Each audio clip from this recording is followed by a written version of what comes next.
कुमार हमारे साथ जुड़े हैं। आप सबका स्वागत है इस चर्चा में।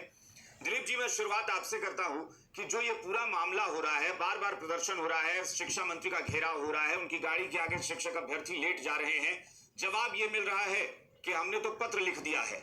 आपको क्या जानकारी इस मामले में है? पत्र गया है, नहीं गया है, सच्चाई क्या है?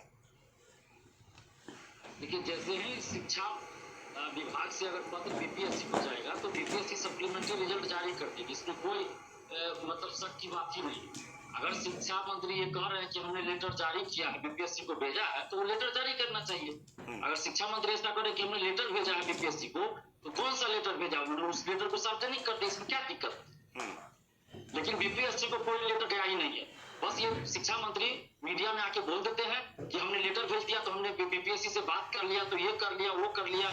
लेकिन औपचारिक रूप से ऑफिशियली जब तक शिक्षा विभाग का लेटर बीपीएससी को नहीं जाएगा, तब तक बीपीएससी इस मामले में सप्लीमेंट्री रिजल्ट जारी कर ही नहीं सकती है। ये सभी को पता नहीं, लेकिन वही चीज है ना कि अगर मीडिया में ही बयान दे रहे हैं तो इसको क्यों नहीं माना जाए कि शिक्षा मंत्री अगर आधिकारिक तौर पर बयान देकर झूठ बोल रहे हैं, तो मुझे लगता है कि इस पर भी तो फिर लीगल एक्शन होना चाहिए कि आप झूठ क्यों बोल रहे हैं। आप मंत्री हैं, आप ऐसे कैसे बोल सकते हैं? अगर बीपीएससी को उन्होंने लेटर नहीं लिखा है तो बार बार ये अभ्यर्थियों को धोखा ही देना तो हुआ कि आप कह रहे हैं कि हमने पत्र लिखा है।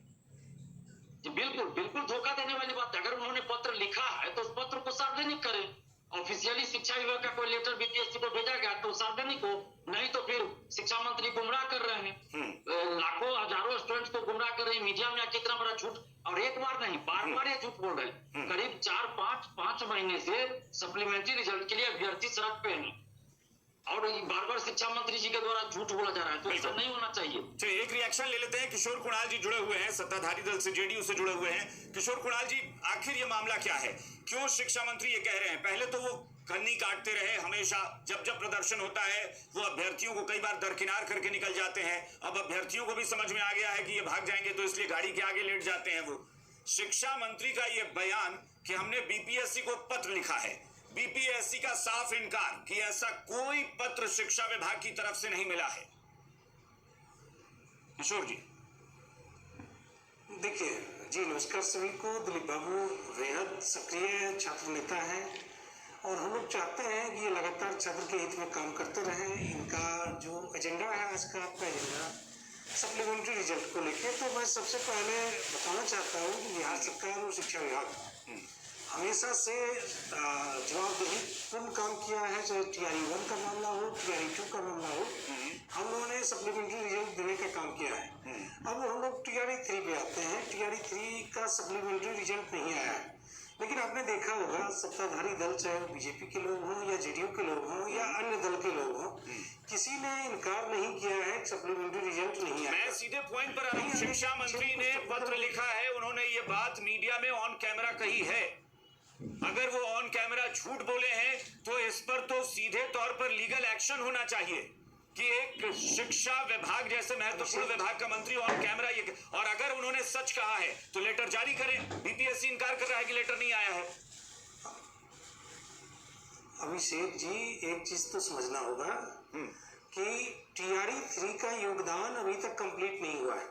किशोर जी, मेरा सवाल ये है ही नहीं। मेरा सवाल जो है, आप सीधे पॉइंट पर आइए। शिक्षा मंत्री ने पत्र लिखा है या नहीं लिखा है? शिक्षा विभाग से बीपीएससी को पत्र गया है या नहीं गया है? नहीं, मैं इस पॉइंट का जवाब तो यही दिया सकता है ना कि अगर विभाग के कस्टोडियन शिक्षा मंत्री जी कह रहे हैं कि हमने पत्र लिखा है, तो उसको माना जाएगी। तो फिर तो इस पर तो तत्काल सरकार को संज्ञान लेना चाहिए। ना किशोर जी, सरकार को संज्ञान लेना चाहिए। अगर एक बीपीएससी जैसी संस्था इनकार कर रही है सरकार के किसी पत्र के बारे में, तो सरकार संज्ञान ले। वैल्यू फंड्स इसमें क्या आपके पास किसी बीपीएससी के अधिकारी का बाइट है? भैया, मेरे पास अभ्यर्थियों का बाइट है। अभ्यर्थी ही बीपीएससी जा रहे हैं। अभ्यर्थी की नहीं, नहीं तो अभ्यर्थी झूठ बोल रहे हैं। अगर शिक्षा मंत्री का अभ्यर्थी क्यों झूठ बोलेंगे भाई? उनको तो अगर लेटर मिल जाएगा तो वो तो जश्न मनाएंगे। अगर लेटर जाएगा तो वो जश्न मनाएंगे। शिक्षा मंत्री का बाइट अगर आपके पास है तो उसको आप चला रहे हैं क्या? बीपीएससी के किसी अधिकारी का बाइट या वो भी बाइट हम ले आएंगे ना, वो भी बाइट लाएंगे। लेकिन हम इतना जानते हैं कि अगर अभ्यर्थियों किशोर आप जी, लाइए, किशोर जी, आप उसको लाइए। अगर हम इसको अभ्यर्थियों आगे को बढ़ाते पता हैं। चले और मैं मुद्दे बीपीएससी के जड़ में जा स्वीकार रहा कर हूं। ले कि लेटर मिला है तो अभ्यर्थी जश्न मनाएंगे, झूठ थोड़ी ना बोलेंगे, वो तो जश्न मनाएंगे कि लेटर आ गया है। अभिषेक जी, प्रॉब्लम यही है कि आप मेरी बात को कंप्लीट होने नहीं दे रहे हैं। मैं उसी मुद्दे पे आ रहा हूँ। हाँ। TRE 1 में योगदान की अंतिम तिथि थी 10 दिसंबर 2023। हेलो, हाँ बोलिए ना। आवाज जा रही है मेरी? हाँ। TRE 1 में योगदान की अंतिम तिथि थी 22 दिसंबर 2023 और उसके 12 दिन बाद सप्लीमेंट्री रिजल्ट आ गया। TRE 2 में योगदान की आप अंतिम कहाँ तिथि TRE 1 10 TRE 2 में जा रहे हैं? 2023। चलिए, हमारे साथ आरजेडी के भी मुख्य प्रवक्ता जुड़ गए हैं फोन लाइन पर, उनको जा रहे हैं वहीं से। नहीं, आप जितने देर में आएंगे उतने देर में तो समय हमारा बीत जाएगा। शक्ति जी हमारे साथ जुड़े हुए हैं, मुख्य प्रवक्ता आरजेडी के। शक्ति जी, बहुत बहुत स्वागत आपका। शक्ति जी, मेरा सवाल है, किशोर जी यहाँ जुड़े हुए हैं जेडीयू की तरफ से, छात्र नेता दिलीप भी हमारे साथ जुड़े हुए हैं। शिक्षा मंत्री ने ऑन कैमरा कहा कि बीपीएससी को उन्होंने सप्लीमेंट्री रिजल्ट के लिए पत्र लिखा है। बीपीएससी की तरफ से, हम खुद कह रहे हैं, बीपीएससी की तरफ से आधिकारिक बयान मेरे पास नहीं है, लेकिन हाँ, शिक्षक अभ्यर्थी कह रहे हैं कि जब वो गए तो बीपीएससी ने ऐसे किसी भी पत्र से इनकार किया। मैं अभिषेक करते हैं जी, सवाल वो नहीं है, सवाल बिल्कुल स्पष्ट है, आपके सवाल भी वाजिब। क्योंकि बिहार के बच्चे TR3 अनुपूरक परीक्षा परिणाम के लिए लगातार वो अपना आंदोलन कर रहे हैं। प्रश्न यह है कि माननीय मंत्री शिक्षा ने ये कहा कि मैंने पत्राचार बीपीएससी को किया और बीपीएससी नकार रहा है, तो इससे बड़ा एडमिनिस्ट्रेशन में अराजकता जो सवाल हम लगातार उठाते रहे हैं कि बिहार प्रशासनिक अराजकता का शिकार हुआ है।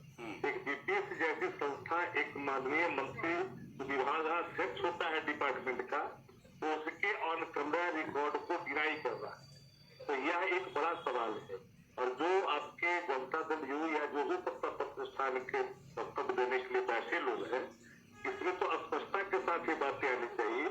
ये सवाल सीधे बच्चों के भविष्य से जुड़ा हुआ है और अनुपूरक परीक्षा परिणाम से जुड़ा हुआ है, सप्लीमेंट्री रिजल्ट का मामला है। तो मेरा मतलब है साथ जो पहले नेता प्रतिपक्ष आदरणीय तेजस्वी जी ने लगातार TR3 परीक्षा के अनुपूरक परिणाम के संदर्भ में कई बार कहा है कि इसको संज्ञान ही नहीं बल्कि गंभीरता से सरकार को लेनी चाहिए। कोई भी बीपीएससी बिहार लोक सेवा आयोग संस्था अगर है, वहाँ कोई एनआरकी है, यहाँ से किसी प्रकार की दिक्कतें हैं और राज्य सरकार के तरफ से पत्राचार होता है, उसको नकारता है, तो इससे बड़ा और क्या अराजकता का प्रमाण ढूंढ सकते हैं? यही तो कारण है कि बिहार के सड़कों पर बच्चे अपने भविष्य को लेकर के आंदोलनरत हैं और उन पर लाठियां बरसाई जाती है और सत्ता प्रतिष्ठान में तरसक होकर के इन चीजों को देखती है। सवाल चाहे हमसे जुड़ा हो, सवाल चाहे सत्ता प्रतिष्ठान से बैंकर के रूप में सवाल रखा बिहार के हित में, बिहार के युवा साथियों के हित में, इन सवालों पर मासूम जवाब देने के लिए अथॉरिटी कौन है? सरकार है। सरकार का मंत्री का नाम लिखे हैं, बीपीएससी का नाम नहीं लिखे हैं, भाई इससे बड़ा दुर्भाग्य क्या हो सकता है? लेकिन शक्ति जी, वही बात है ना कि बीपीएससी का आधिकारिक बयान अभी देखना है कि क्या आता है, लेकिन मैं बीपीएससी पर सवाल इसलिए अभी नहीं खड़ा कर रहा हूँ, वो स्वतंत्र आयोग है और मुझे नहीं लगता है कि सरकार पत्र लिखेगी तो बीपीएससी में इतना अनार्की है कि वो बीपीएससी झूठ बोल दे।